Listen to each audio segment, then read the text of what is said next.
Mix flavour চ্যানেলে আপনাদের সকলকে জানাই স্বাগত। এই রসালো পিঠাটি বাড়িতে একবার ট্রাই করুন, খেতে দুর্দান্ত টেস্ট হয় আর বানানো ভীষণ সহজ। একেবারে ঘরোয়া কিছু উপকরণ দিয়ে এই পিঠাটি তৈরি করা হয়েছে। তো চলুন বন্ধুরা, আমরা কাজে লেগে পড়ি। তো প্রথমে উপকরণ হিসাবে লাগবে স্লাইস পাউরুটি। তো এখানে আমি ব্রাউন পাউরুটি নিয়েছি, আপনারা সাদা পাউরুটিটাও নিতে পারেন বা এর চাইতে যে ছোট সাইজের পাউরুটিগুলো পাওয়া যায় সেটাও নিতে পারেন, তাতে কোনো অসুবিধা নেই। এবার এই রকম ছোট সাইজের একটি বাটি নিয়েছি, আপনারা চাইলে জলের গ্লাসও নিতে পারেন। ছোট সাইজের বাটি হলে পিঠাগুলো শেপ খুব ভালো আসবে। দেখুন, হালকা করে একটু ঠিক এইভাবে চাপ দিলে সুন্দরভাবে গোল গোল করে কাটা হয়ে যাবে। মিক্স ফ্লেভার চ্যানেল থেকে একটি অনুরোধ রইল নতুন বন্ধুদের উদ্দেশ্যে, যারা এখনও আমার চ্যানেলটি সাবস্ক্রাইব করেননি তারা প্লিজ চ্যানেলটি সাবস্ক্রাইব করে দিয়ে পাশের বেল আইকনটা অবশ্যই প্রেস করে রাখবেন। আর হ্যাঁ, অবশ্যই আমাকে কমেন্ট করবেন, কমেন্ট করলে ভিডিও বানাতে খুবই ভালো লাগে। তো দেখুন, এক এক করে সব পাউরুটিগুলো ঠিক এইভাবে গোল গোল করে কেটে নিতে হবে। আর পাউরুটির চারিদিকে যে এবড়ো ফেবড়ো অংশটা রয়েছে সেটা কিন্তু ফেলে দেব না, সেটা দিয়ে ব্রেড ক্রাম্বস তৈরি করে নেব। দেখুন বন্ধুরা, এখানে আমি 6টা পাউরুটি কেটেছি আর এই 6টা পাউরুটি থেকে 6টা পিঠা তৈরি হবে। তো পিঠার পুরের জন্য এখানে আধা কাপ পরিমাণে কোরানো নারকেল আর সাথে কাপের 1 কাপ পরিমাণে মিল্ক পাউডার নিতে হবে। গ্যাস না জ্বালিয়ে আজকে পিঠার পুর তৈরি করব। তবে বন্ধুরা, এইভাবে পুরটা দিলে পিঠা খেতে বেশি টেস্টি হয়। আপনারাও এইভাবে পিঠার পুরটা দেওয়ার চেষ্টা করবেন। দেখুন, এবার স্বাদ মতো এখানে চিনিটা দিতে হবে। তো এখানে আমি 2 চা চামচ চিনি ব্যবহার করলাম। যেহেতু আমরা রসালো পিঠা বানাচ্ছি, পরে সিরাপ ব্যবহার করব, তো এখানে চিনিটা অবশ্যই আপনারা স্বাদ বুঝে দিয়ে দেবেন। দেখুন, তো এখানে আমরা যে পুর বানালাম পিঠার, সেই পুরটাকে একটু নরম করার জন্য আরও 2 চামচ লিকুইড দুধ দিয়ে দেব। দুধটা আগে থেকে আমি জাল করে রেখেছি, সেখান থেকে 2 চামচ দুধ দিয়ে দিলাম। এই দুধটা দেওয়ার ফলে এখানে পুরটা একটু নরম হবে আর পিঠার মধ্যে সুন্দরভাবে রয়ে যাবে আর পিঠাগুলো শেপ দিতেও সুবিধা হবে। দেখুন, সুন্দরভাবে আমাদের এবার পিঠার পুর রেডি হয়ে গেল। এবার এটাকে এক সাইড করে আমরা রেখে দেব।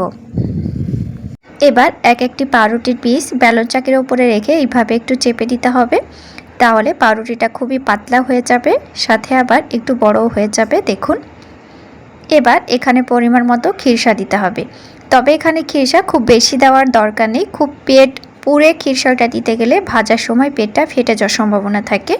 তো খুব অল্প পরিমাণে এখানে খিরসাটা আপনারা ব্যবহার করবেন। এবার হালকা করে চারিদিকে একটু জল লাগিয়ে দিতে হবে, তাহলে পিঠার মুখটা খুব ভালোভাবে এঁটে যাবে। দেখুন, আমরা ঠিক নর্মাল পিঠা যেভাবে তৈরি করি সেই রকমই শেপ। দেখুন, হালকা করে একটু এইভাবে চেপে দিলে সুন্দরভাবে মুখটা এঁটে যাবে। ভাজার সময়তে এই মুখটা খোলার আর কোনো সম্ভাবনা নেই।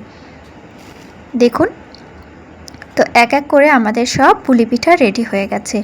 দেখুন কত সুন্দর লাগছে। এবার কিন্তু দেখে মনে হচ্ছে না এটা পাউরুটি দিয়ে তৈরি করা হয়েছে। তো ভাজার জন্য তেলটা প্রথমে ভালো করে গরম করে নেবেন। এই পিঠাগুলো ভাজা খুবই সহজ। তেলটা প্রথমে ভালো মতো গরম করে নেবেন, তাহলে এপিট ওপিট করে 1 মিনিটের মধ্যে সুন্দরভাবে কালার চলে আসবে। আর এখানে গ্যাসের আঁচটা মাঝারি থেকে একদম হাই আঁচে দিয়ে দেবেন, নইলে অনেকটা এখানে তেল টেনে নেবে। যেহেতু এগুলো পাউরুটি দিয়ে বানানো হয়েছে। দেখুন, এক পিঠ হয়ে গেছে আর এক পিঠ উল্টে দিলাম।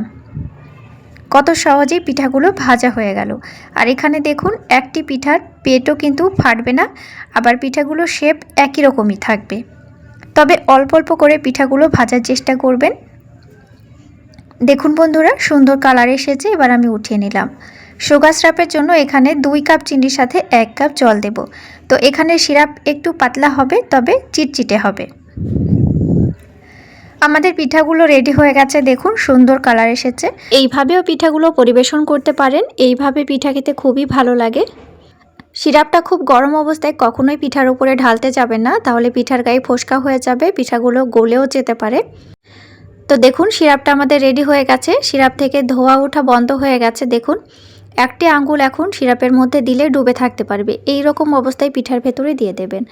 তারপরে 10 মিনিটের জন্য রেখে দিলে আমাদের পিঠাগুলো খাওয়ার জন্য একদম রেডি হয়ে যাবে। এই রসালো পিঠাটি বাড়িতে একবার ট্রাই করুন, আপনাদের খুবই ভালো লাগবে। আর বাড়িতে কোনো মেহমান আসলে আপনারা ঝটপট এইভাবে পিঠা বানিয়ে খাওয়াতে পারবেন, তারা খেয়ে কিন্তু খুবই প্রশংসা করবে। দেখুন বন্ধুরা, পিঠাগুলো কতটা রসালো হয়েছে। এই পিঠাগুলো মুখে দিলে হারিয়ে যায়, এতটাই সফট হয় পিঠাগুলো, এতটাই রসালো। আর ভেতরে দেখুন একদম পুর ভরা। তো আশা করি আজকের পিঠার রেসিপি আপনাদের ভালো লেগেছে। যদি ভালো লেগে যায় তো অবশ্যই চ্যানেলটি সাবস্ক্রাইব করে দিয়ে পাশের বেল আইকনটি প্রেস করে রাখবেন। নতুন নতুন রেসিপি নিয়ে ফিরে আসবো আবার পরের এপিসোডে। Thank you.